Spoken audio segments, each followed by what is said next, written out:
Doutor, queria começar conversando sobre essa experiência, né? Eu sei que o doutor já faz isso há algum tempo, de falar sobre questões de saúde mental publicamente, né? Então, seja na coluna, seja escrevendo outros textos. Qual que é a importância desses temas permearem as nossas conversas? Porque durante muito tempo parece que as pessoas tinham um pouco de medo de falar sobre isso, né?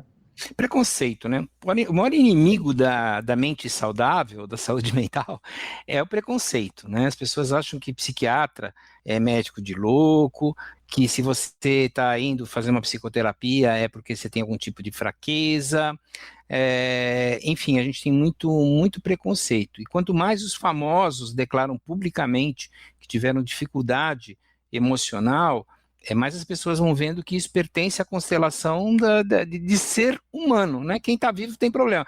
Eu vou dizer isso muito para meus pacientes, né? Essa frase assim, paz eterna, é uma frase que a gente coloca em porta de cemitério, porque quem está vivo tem problema. O que interessa, qual é a minha missão, qual é o meu trabalho? Deixar as pessoas em condição de enfrentar problema, porque Sim. paz eterna só depois que morre. Então, assim, o grande lance da saúde mental é deixar as pessoas em condição de enfrentar as adversidades do dia a dia, e não apenas isso, manter uma mente aberta. Já existem toneladas de pesquisa que dizem isso.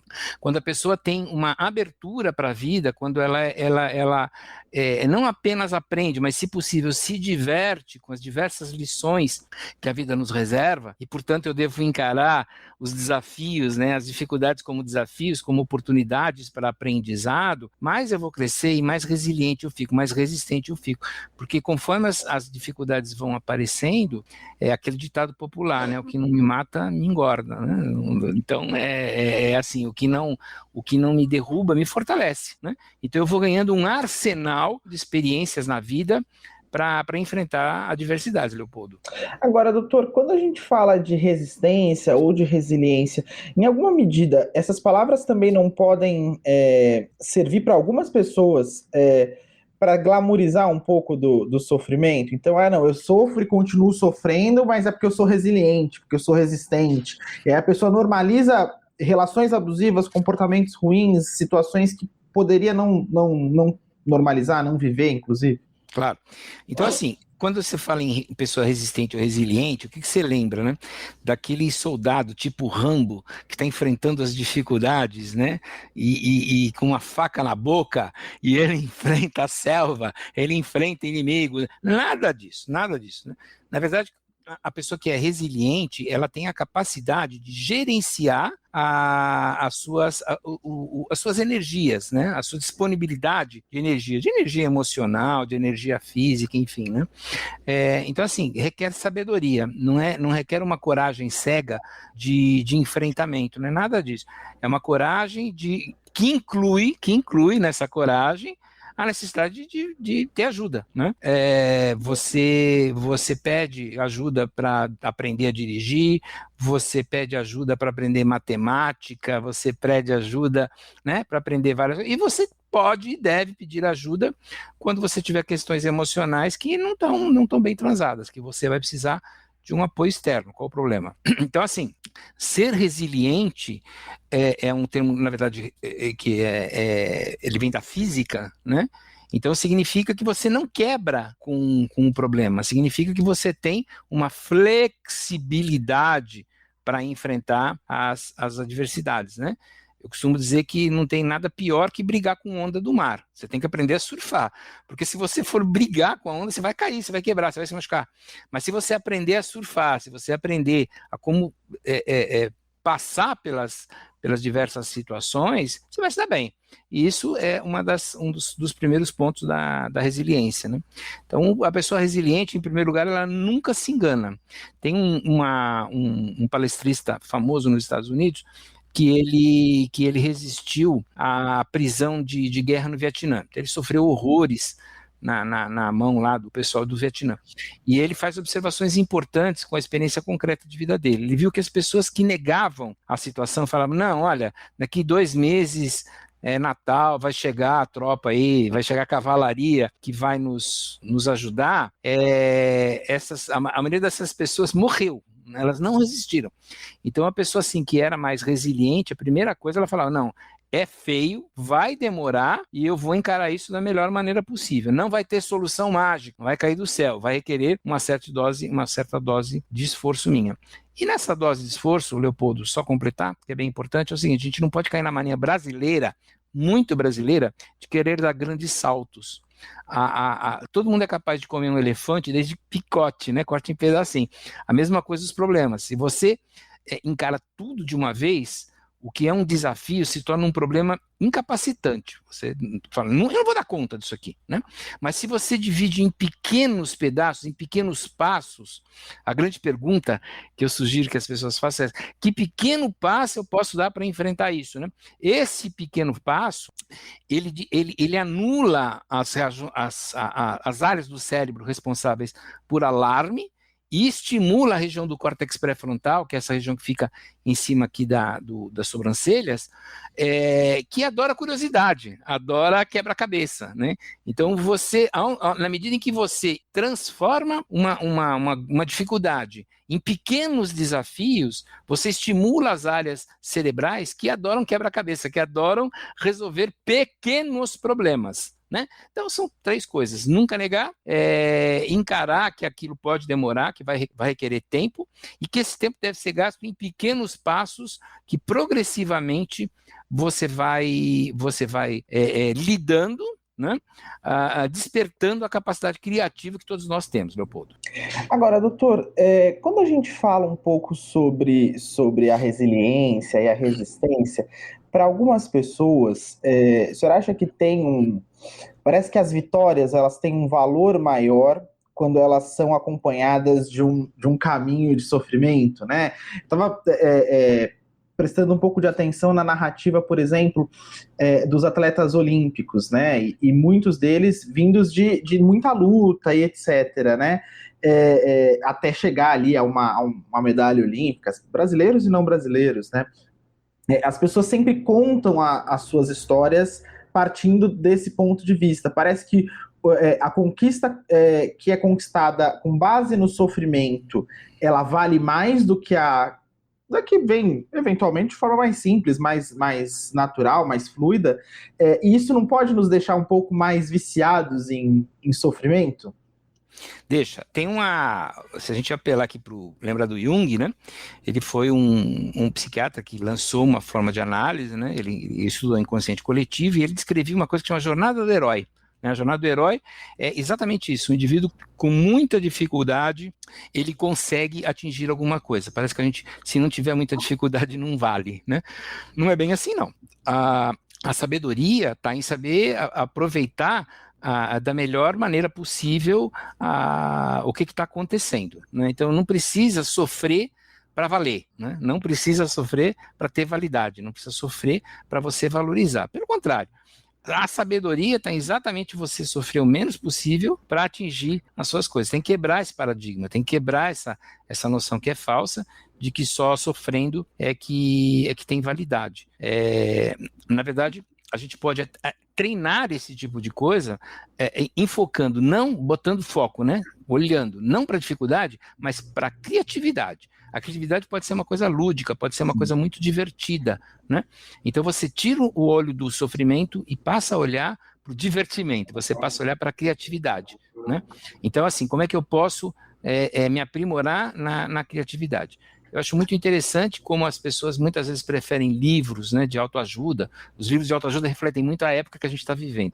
Preferem livros de autoajuda de pessoas que lutaram muito para conquistar, ou mesmo a história dos atletas, que é muito válida, é muito bacana, e esquecem de ler livros de autoajuda, ou livros de criatividade. Como é que as pessoas podem, né, utilizar suas melhores capacidades para encontrar soluções para os diversos problemas com o menor sofrimento possível e com o menor desgaste possível. Não existe mérito intrínseco. Sofrer não é nada meritoso, né?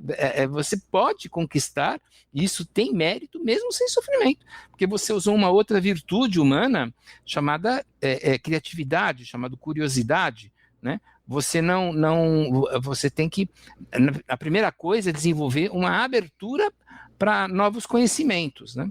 A pessoa que... O estresse, por exemplo, a palavra estresse também vem da física, e ela significa uma força que é aplicada sobre um determinado órgão ou sistema leva à deformação permanente ou à quebra, né? Então, se eu pego duas pedras, coloco um pedaço de madeira e vou botando peso em cima, vai ter um momento em que essa tábua vai quebrar, né? Isso é o estresse da tábua, né?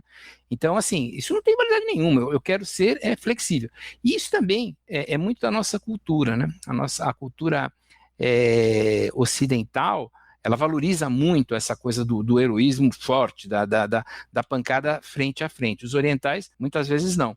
E muitos tipos de guerra, de conflitos mesmo, que é uma situação extrema de adversidade, os de cultura oriental, como por exemplo o Vietnã, se deram muito bem porque eles entraram no não convencional. O que interessa é ganhar, né? Eu não vou aqui gastar energia de bobeira, né?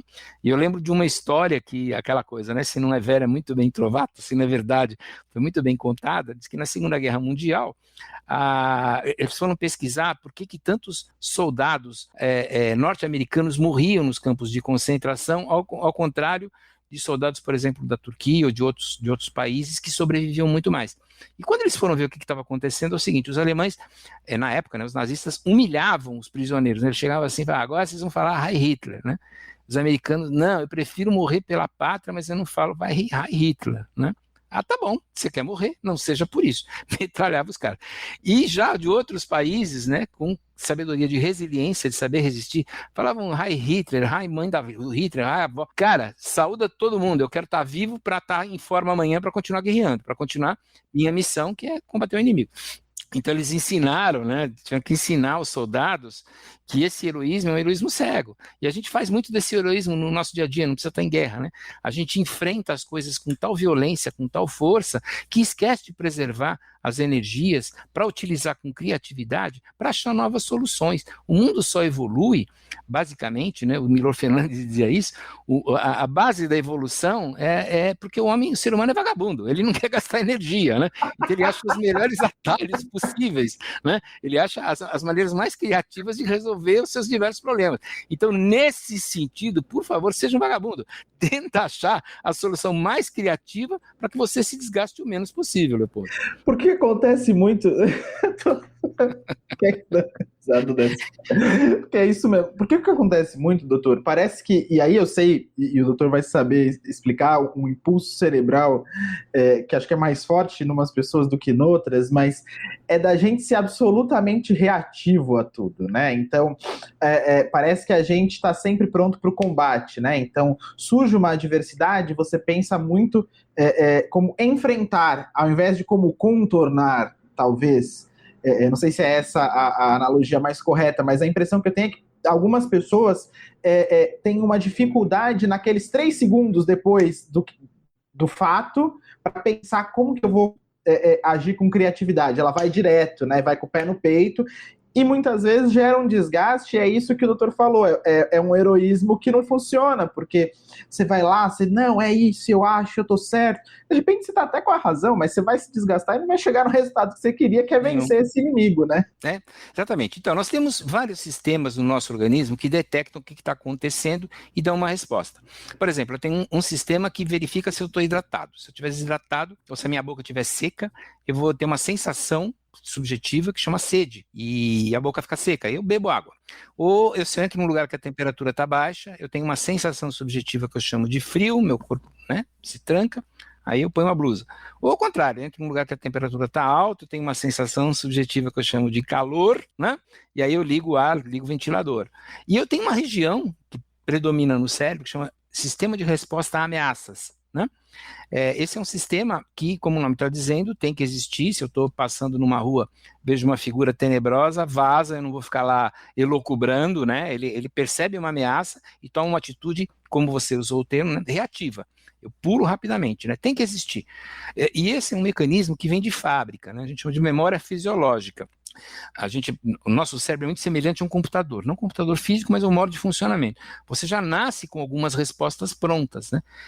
Nós compartilhamos isso com vários animais. Por exemplo, cavalo tem muito medo de cobra. Ele já nasce assim. Se você pega uma mangueira, ele sai correndo, porque ele imagina que é uma cobra. O ser humano é a mesma coisa. Ele já nasce com memória uma memória fisiológica, ele já nasce com certas pré-formatações e com atalhos, né, de respostas. E a primeira coisa que funciona é o sistema de resposta à ameaça. Então, em vez de você encarar como um desafio, você encara como uma ameaça. A partir desse momento, esse sistema entra em ação. E ele é um sistema muito antigo, ele começa a colocar em ação vários hormônios. Um hormônio muito prejudicial, por exemplo, é o cortisol, né? A partir do momento em que chega um estímulo que o teu cérebro, né, que o teu corpo encara como uma ameaça, você tem mais ou menos uma janela de oportunidade, como a gente diz, de 30 segundos. Se você não se acalmar, se você não transformar aquela ameaça num desafio, depois de 30 segundos o cortisol começa a agir, aí você vai ter problema de coração, diabetes, aí vai. Várias doenças que a gente chama de psicossomático, doenças relacionadas à mente e corpo, né? Se vira nos 30, né, doutor? Se vira nos 30 segundos, exatamente. Boa, gostei. A expressão é, se vira nos 30. Você tem 30 segundos para interromper isso, que depois você entra num looping de desgaste e de doença, né? E aí parece então, assim, que enquanto não acaba, enquanto a gente não se esgota, esse impulso ele não termina, né? Então, talvez no dia seguinte você vai pensar sobre aquilo e falar, nossa, mas para que tudo isso, né? Mas no momento, enquanto você está ali, parece que liberando isso, né? É meio sem fim, você perde até o ponto numa discussão, num debate, você perde até qual era o ponto inicial, né? Porque aí parece que o cérebro só tá mandando impulso de defesa e de reação, né? Esse sistema, ele literalmente sequestra as áreas do cérebro que são responsáveis pela criatividade, pelas soluções harmônicas, né? Pelo nosso crescimento, que é o córtex pré-frontal, essa área, como eu já disse, que fica aqui em cima da sobrancelha, né? Atrás do crânio, claro. Então, tem gente que chama de sequestro límbico também. Então, ele sequestra. E nós temos, na região do cérebro que cuida dessas regiões de emergência, nós temos 10 vezes mais fibras neurológicas que saem desse sistema de emergência e vão para o córtex pré-frontal, que é a região da calma, do pensamento, da criatividade, do que o contrário. Então, assim, é físico. A partir do momento em que você permitiu que aquela situação seja interpretada como ameaçadora, esse sistema passa a dominar. É ele que vai tomar conta. Tá? E você vai ter pouca ação. Então, assim, você tem mais ou menos 30 segundos para falar, cérebro, agradeço a tua preocupação aqui com essa interpretação de emergência, mas pode deixar que eu estou no controle. Tá tudo bem. Tá tudo bem. Porque se você não assumir o controle, se a tua área do córtex pré-frontal, a área da razão, a área da racionalidade, a área do pensamento, da criatividade, não assumir esse controle, esse sistema de ameaça vai assumir o controle, ele vai simplesmente responder da maneira automática, né, que vai depender tanto de uma programação que a gente já nasce, quanto dos aprendizados de vida, né, que você vai tendo. Aquilo vai se acumulando, né? Você forma sistemas de resposta, né? E você vai brigar, né? E no dia seguinte você fala, eu fui brigar, né? Tá louco, cara? Eu vou brigar no trânsito, por Porque exemplo. aí já tá aqui de volta, né? Exatamente, aí essa região do sistema de resposta a ameaças já não está mais atuando, a outra região fala, você tá louco? Você foi brigar por essa besteira, né? Por exemplo, eu estou na cidade de São Paulo. Na cidade de São Paulo é muito comum as brigas de trânsito, né? Porque o trânsito aqui é caótico mesmo, né? Então as pessoas ficam muito irritadas. As mulheres às vezes falam, não, eu sou calma no trânsito. E aí eu pergunto, você é calma se alguém invade a tua vaga de estacionamento no shopping em algum lugar? Normalmente para a mulher é decretar guerra, né? Ela não, porque aviltou, essa interpretação de aviltamento dos próprios direitos, né, dos direitos naturais, gera uma reação natural de raiva, né? É natural, é uma interpretação. Meus direitos foram aviltados, a reação é de raiva, e eu vou em cima. Aí eu tenho um domínio desse sistema automático, não consigo mais pensar. Então a gente tenta usar algumas alternativas.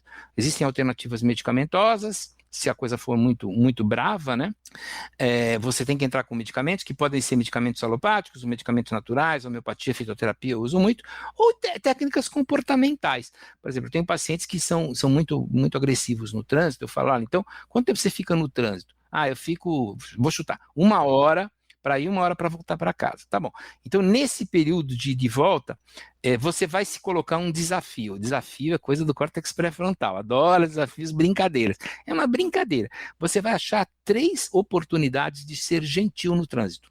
Você vai caçar, você vai ser proativo, você vai propositalmente achar pessoas em que você possa fazer uma gentileza. Não adianta ser automático, tem que ser proposital, você tem que tomar consciência de que está fazendo, né? Então a pessoa propositalmente vai dar passagem no trânsito, vai facilitar a vida do outro, pelo menos 3 vezes, né? Com isso ele interrompe, com essa estratégia comportamental, ele interrompe a ação automática dessa área antiga do cérebro e permite que o córtex pré-frontal simplesmente se divirta com a situação. Claro que às vezes isso não basta e tem que ter tratamento, lógico. Ô, doutor, então, assim, até pensando nessa lógica, a gente pode dizer que é possível educar o nosso cérebro? Porque Sem a menor dúvida. Muitas vezes a gente tem umas reações desproporcionais, e a impressão que eu tenho, às vezes, é que eu não estava brigando com essa pessoa, eu estava brigando com um outro caso que aconteceu ontem, que me deixou irritado, e aí parece que quanto mais você tem esse tipo de reação, mais você vai ter. Isso que o doutor trouxe do trânsito é meio que treinar o cérebro para usar mais a criatividade, né? Ao invés da reatividade. Meio que treinar, assim, do ponto de vista das neurociências, isso se chama neuroplasticidade, é você criar novas conexões do cérebro.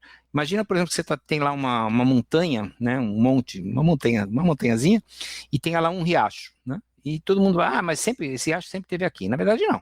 Começou a chover, a água começou a correr por algum lugar e formou um riacho, porque a água foi por onde era o mais fácil, né? Muitos dos nossos comportamentos têm vias neuronais que estão relacionadas a esses riachos, né? Que a gente chama de trilhas neuronais. Então, o grande truque é você criar novas trilhas neuronais, né? Uma grande maneira de você, até mesmo, as pessoas durante a pandemia estão se questionando muito de problemas de memória, uma das maneiras de você ajudar na sua memória é aprender coisas novas. Você cria novas conexões do cérebro, você amplia a capacidade do cérebro de aprendizado. Por exemplo, você que está nos ouvindo agora, se você prestou atenção, você está prestando atenção? Estou de sacanagem, tá? Estou brincando. Mas se você está ouvindo com atenção, você está aprendendo coisas novas e está criando novas vias neuronais, você está criando novas conexões. Se essas vias neuronais não forem utilizadas, tem um termo que a gente usa muito em neurociências, que é neurônio que dispara junto permanece unido, né? Então, se você não ficar utilizando isso, você vai esquecer, né? Então, está aqui um convite baseado em neurociências para que você, de tempo em tempo, ouça esse podcast novamente para reforçar as suas conexões cerebrais, né? E aprende. Você pode aprender em podcasts bacanas, você tem o TED, né, que tem palestras muito bacanas, enfim, você está estimulando o seu cérebro a formar novas conexões. Então, a primeira capacidade é essa, formar novas conexões. Depois você vai falar, bom, agora que novas conexões eu vou fazer, né? Quando eu vejo as pessoas no tratamento, né, eu adoto a abordagem integrativa e eu costumo dizer o seguinte, olha, você vai integrar várias coisas, mas não se trata apenas, isso é muito importante, mas não se trata apenas de dar substâncias de menos potencial agressivo, de usar remédios não alopáticos, não é só isso também. O que você vai fazer? Você vai fortalecer o organismo. Então eu uso muito uma metáfora, que é o seguinte, você tem um jardim, esse jardim está lá com problema, ele está com pedra, ele está com pulgão, a terra está seca, está uma terra desnutrida, e um monte de planta, né, invasiva lá, invasora, entrou, enfim. Aí você procura um profissional, um jardineiro, né, que é um terapeuta, um médico, um psicoterapeuta, e fala, eu preciso arrumar esse jardim. Então a primeira coisa que ele vai fazer é tirar o pulgão, tirar a pedra, melhorar esse terreno, a gente chama literalmente de terreno biológico, né? A gente trata desse terreno biológico, afofa a terra, torna ela mais nutritiva, tira as ervas daninhas, né? Tira essas infestações, tal. Só isso forma um jardim bacana? Mas sinto muito, não. Você vai ter que plantar coisas boas.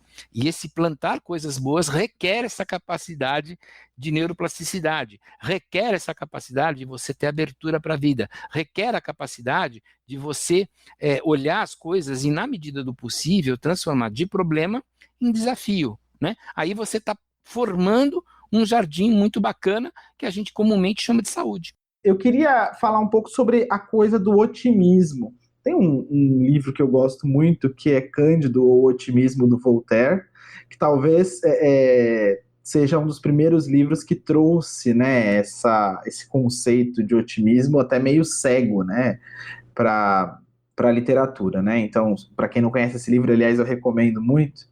Devia ter botado ele no nosso Cultura Saudável hoje. Esse livro é muito bacana, conta a história de um homem que passa por que é o Cândido, né? E passa por vários perrengues ali ao longo da vida. E quando ele acha que vai dar certo, dá errado. Quando ele acha que vai dar certo, dá errado. Mas ele continua acreditando que as coisas vão dar certo. E ele entra numa busca por uma mulher que ele ama. E quando ele. Enfim, não vou contar o livro, porque aí é dar spoiler. Mas assim, é um livro que fala muito sobre esse otimismo meio. Não tem nenhum sinal de que as coisas vão dar certo. E ainda assim a pessoa persiste nesse otimismo. A gente tende a achar, doutor, que otimismo é bom e pessimismo é ruim. Então, na verdade, existem dois tipos de manifestação, né? Você tem o complexo da Poliana, né? Que é o similar, que é ela é um personagem de um livro. Não, vai dar tudo certo, tudo lindo, tudo maravilhoso, e bimba, cai no buraco. Então, assim, o otimismo cego, ele é prejudicial. Você pode ter um otimismo cego de que, por exemplo, uma dependência a cigarro, tabaco, álcool, não vai te fazer mal. No fim das contas, tudo vai acabar bem e bimba, desenvolve um câncer aí, né? Só porque não pensou no pior. Ou mesmo aplicação financeira, né? Não, isso aqui eu acredito. Não tem que acreditar, né? Você tem que usar muito a tua razão, né? Nessa situação. Então, assim, precisa ter uma certa dose de pessimismo. Então, é aquela frase clássica, né? Espere o melhor, mas prepare-se para o pior. Então, conceba o pior cenário e prepare-se para ele. E deixa guardado na gaveta. Se a coisa otimista não funcionar, você tem para onde correr. Você tem um plano, né? Agora, também existe o pessimista crônico, né? É até uma coisa assim, meio do intelectual, né? Ele olha assim, eu não acredito na humanidade. Ele fala com uma seriedade, né? Eu não acredito. O nosso sistema de resposta a ameaças, né, ele é muito antigo, ele vem de fábrica, ele é muito mais sensível, você desperta a atenção dele com problema do que com coisa boa. Né?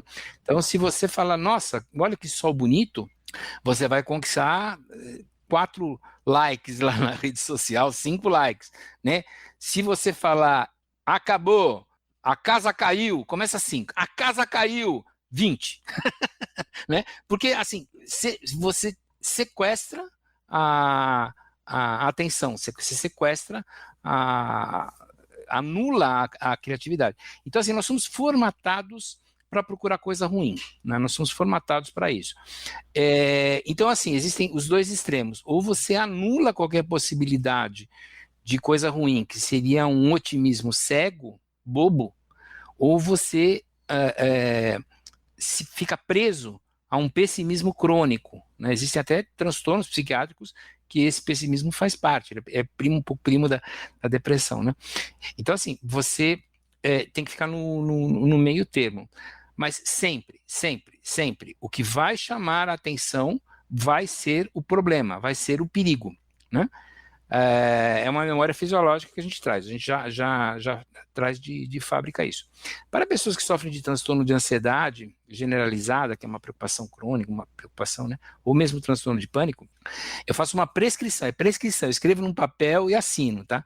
É o seguinte, jejum de catástrofe, né? Jejum de catástrofe. Então, assim, teu cérebro já está inundado de problemas que o teu cérebro está criando, porque o seu sistema de alarme desregulou e você está ele, na verdade, vamos dissociar um pouquinho, ele está percebendo ameaças que não são tão graves assim ou que mesmo não existem. Então, o que você vai fazer? Você não vai jogar mais gasolina no fogo, né, para tentar apagar. Você não vai procurar catástrofe. Então, assim, à noite, ela foi feita para você assistir comédia, para você dar risada, não é para você ficar irritado em rede social, não é para você assistir jornal televisivo com curiosidade mórbida. Essa expressão eu adoro, eu uso muito. Né? Diante de um fato, de uma notícia que pode ser no jornal televisivo, pode ser na rede social, antes de você clicar no Saiba Mais ou de continuar assistindo, pergunte-se, né? Isso é uma informação relevante, eu preciso dessa informação, ou é curiosidade mórbida? Né? Se for curiosidade mórbida, corta corta. Não tem que ter curiosidade de morte. Mas o que você vai fazer com essa informação, cara? Você já está sofrendo de preocupação, com aquele monte de problema. O que você vai fazer de noite? Botar mais problema? Com mais coisas que você não tem ação, né? Não tem como influenciar aquilo, não tem como atuar naquilo. Foco naquilo que você pode ter criatividade, naquilo que você pode realmente atuar, né? Claro, ter uma noção do que está acontecendo é interessante, né? Então, assim, no Afeganistão hoje está uma situação muito grave, as mulheres, é uma situação muito triste. Você tem como atuar nisso? Não, então eu sei que torço, rezo por aquilo, no meu sistema de crenças, posso até colaborar com alguma instituição, mas assim, não vai ficar pensando nisso 24 horas por dia, não vai ficar postando notícias ruins sobre o Afeganistão, que a gente não pode fazer nada, cara, não pode fazer nada. Então não é se alienar, isso é uma coisa muito importante, é economizar energia e aplicar onde você pode mudar. É mais inteligente, por exemplo, você pegar uma campanha que isso você tem ação, né, de distribuição de alimentos aqui no Brasil, que está uma situação muito crítica, e auxiliar, até mesmo ser voluntário, dedicar, em vez de você ficar 2 horas, né, falando, meu Deus, que coisa horrível, o mundo vai acabar, que porcaria, a humanidade não presta, o ser humano é um vírus. Não, pega essas 2 horas você ficar lá e aplica, por exemplo, a ser voluntário numa ONG que faz diferença concreta na vida das pessoas, né? Então, isso é saber utilizar. Você não está sendo otimista cego, você não está falando que está tudo certo, não, você está vendo que tem um problema a ser encarado, a ser resolvido, que podem ser as dificuldades sociais, pode ser doença, pode ser uma criança carente, enfim, aí você escolhe onde você quer atuar como voluntariado. Mas a minha sugestão é sempre o seguinte, em vez de ficar espalhando desgraça e miséria, use esse tempinho para ser voluntário, que você vai ajudar muita gente. E também, doutor, viver um pouco mais dentro da realidade possível, né? Eu tenho a impressão de que tanto o otimista extremo quanto o pessimista extremo vivem em realidades que não existem. Então elas podem existir, quem sabe, de repente, parece que tem uma dificuldade de avaliar o momento presente. O momento presente é bom, é ruim, ele é médio, ele é neutro, e eu estou sempre fazendo projeções, né, para um futuro distópico, horroroso, ou para um futuro maravilhoso, e etc., né? O futuro distópico, a gente chama de memória prospectiva, então eu tento antecipar, prospectar, botar na frente alguma coisa até que eu já vivi e tentar achar alguma coisa. De novo, a gente nasce com essa memória fisiológica, então se você deixar ao bel prazer do seu cérebro, ele vai procurar desgraça, né? As pessoas, os nossos antepassados que eram lá da savana africana, que eram muito tranquilos, muito otimistas, tudo lindo, morreram. Morreram. Então, assim, nós somos descendentes das pessoas que são muito preocupadas. A nossa herança, o preço que nós pagamos por sermos humanos é a atenção constante, é a preocupação constante. Mas nós herdamos também a capacidade de gerenciar essa preocupação. E é isso que você deve fazer. Porque deixado ao bel prazer, a sua preocupação vai dominar. Mas nós temos a capacidade de saber orientar, de saber gerenciar isso. Seja procurando ajuda, sejam tomando, né, substâncias que existem, remédios. Eu repito, eu faço medicina não convencional, integrativa. Então, eu uso, por exemplo, muito homeopatia, fitoterapia, nutracêutico, que você é capaz de permitir, de dar condições ao cérebro dele achar soluções, né?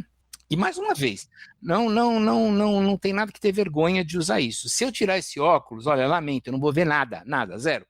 Tem esse recurso tecnológico. Você acha que eu não vou usar por teimosia, porque ele deixa a minha cara assim assado? Eu também estou com uma camisa, porque eu não tenho pelo suficiente para me proteger do calor e do vento, né? Eu uso, né, uma blusa, eu uso meu óculos, né? Nós estamos aqui num podcast, você está me ouvindo, usando a tecnologia para adquirir novas informações, né? Por que não utilizar da mesma sabedoria, do mesmo princípio de procurar recursos quando ele é necessário? Eu brinquei uma vez, doutor, que é muito difícil a gente ser otimista. A gente nasce meio pessimista, porque a primeira coisa que você vê quando nasce é uma pessoa gritando. E a primeira coisa que fazem com você é te dar um tapa na bunda. Então, assim, você já nasce meio, opa, não tá muito amigável esse ambiente aqui, né?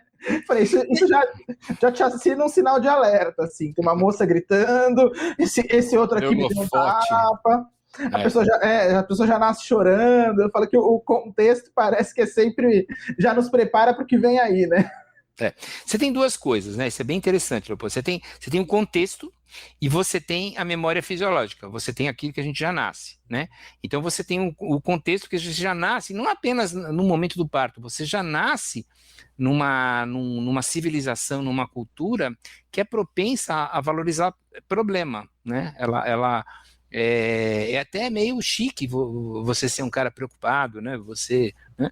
Se um intelectual fala assim, com toda a gravidade, de preferência olhando para um horizonte que só ele enxerga e fala assim, eu não confio na humanidade, eu não consigo ser otimista com o destino da humanidade. Cara, mega chique, só falta acender um cachimbo e tomar um conhaque, entendeu? Porque tá perfeito, a figura tá perfeita. Nós já temos essa cultura de achar chique, de achar bacana quem gosta de ver esse tipo de problema, né? De preferência olhando para a pessoa que é mais... Porque parece que você enxerga além, né? Parece que não, mas ele tem uma sabedoria que enxerga além, né? Que ele está acima de todos, né? Ele tá, nossa, ele, imagina, é the best. Agora, a pessoa que não, cara, não é bem assim, e não é chique, né? Se você pega uma pessoa que apela para razoabilidade, né? Ela fala, olha, escuta, primeiro, vamos parar para pensar, esse tipo de situação que nós estamos vivendo agora, nós já passamos antes.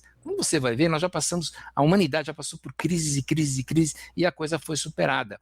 Se você quiser dados estatísticos, tem um livro que chama Factfulness, né? Foi de um médico, curiosamente ele escreveu esse livro e em seguida ele morreu, ele faleceu. Os familiares dele que tocam o livro, chama Factfulness, né? Quer dizer, Fullness vem da meditação, né? Então, seria assim, da mesma maneira que você medita, né, para ter um certo equilíbrio, você deveria usar para os fatos, para os dados estatísticos, para poder, desenvolver certas opiniões. Então, assim, antes de falar eu acho, você não tem que achar nada. Existem sites para isso, existem dados estatísticos, né? A curva está crescendo, a curva está descendo, né? O que está acontecendo em diversas relações, em nível de vacinação, não apenas do Covid, mas várias vacinações no mundo, a distribuição do dinheiro, né? E assim, as coisas evoluem. Se você pegar dados estatísticos concretos da Suécia, que é mega desenvolvido, de 200 anos atrás, eles tinham um nível de desenvolvimento e de educação igual ao Afeganistão de hoje. Eu vou repetir, a Suécia 200 anos atrás tinha o mesmo nível do Afeganistão de hoje, e hoje eles são o que eles são, né? Não estou dizendo que a Suécia é o máximo, mas eles se desenvolveram, então as coisas não são, as coisas estão. Essa capacidade de você perceber que as coisas não são estáveis, mas de que elas são mutáveis, como as ondas do mar, e você aprender a surfar, vai te trazer muita saúde, né? E assim, olha o fato, né? Não adianta falar, não, eu acho, se você não tem fundamento, né? Então, o convite, esse cara escreveu esse livro chamado Factfulness, está disponível, é maravilhoso, maravilhoso, porque você aprende a pensar em termos de desenvolver opiniões com base em fatos reais, e não com achismos, né? E não com achismos, porque a tua tendência, sempre que for de achismo, vai ser de pessimismo, porque nós trazemos essa memória fisiológica de sempre procurar problema. As pessoas que eram muito folgadas, que eram muito tranquilas, que eram muito otimistas, morreram no processo de desenvolvimento humano, na expansão humana, né? Sobra uma minoria mesmo. Então, assim, a gente já tem isso de fábrica, repito, é uma memória fisiológica, vamos olhar o pior. E nisso você desenvolve, né, atalhos no cérebro para dar uma resposta rápida, que são úteis para certas circunstâncias, mas que podem trazer esse viés, esse erro de raciocínio pessimista. Então você olha para alguma coisa e já lança o pessimismo, consolida aquela opinião, introjeta, né, como o pessoal psi gosta de dizer, né, Leopoldo? Introjeta aquilo e ele passa a fazer parte da tua constelação. Você está ferrado, cara, porque você botou na memória do computador um verme, um vírus. Isso aí vai destruir com os outros programas, né? Então, assim, principalmente isso. É um verme, é um vírus mesmo, ele funciona da mesma maneira que um computador. E você tem antivírus para isso, que são diversas formas de tratamento. Felizmente nós temos isso, né? Que é você resolver, refazer, melhor dizendo, esses atalhos de raciocínio que muitas vezes são muito pessimistas sem nenhuma razão. Aí, olha, passamos por vários assuntos, e se você quiser saber mais e ter um pouco mais dessa conversa, passa lá na coluna Mente Saudável do Dr. Ciro Massi, que estreou no Infovital, é infovital.com.br. Lá na primeira página você já tem lá Resistência e Otimismo, é a primeira coluna publicada pelo doutor. Também pode seguir o doutor nas redes sociais, né, doutor? Pode. Estou no Instagram, né? Ciro Massi, no LinkedIn também você pode me procurar, Ciro Massi, Facebook também tem, e tem o meu site, que é www.massi, M-A-S-C-I, né, meu sobrenome.com.br. E se você botar uma barra e escrever novidades, olha, tem informação de monte, porque está sempre sendo atualizado, com um monte de coisa nova, bacana, não visando um otimismo cego, mas a tua libertação de um pessimista, de um pessimismo que não leva a nada.